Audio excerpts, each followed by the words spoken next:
Үзінділерін көріп, бірақ фильмнің аты қандай екенін білмей жүрсеңдер, кеттік.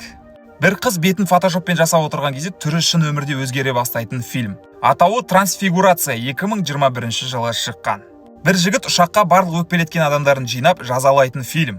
Атауы «Жабайы оқиғалар» 2014 жылы шыққан.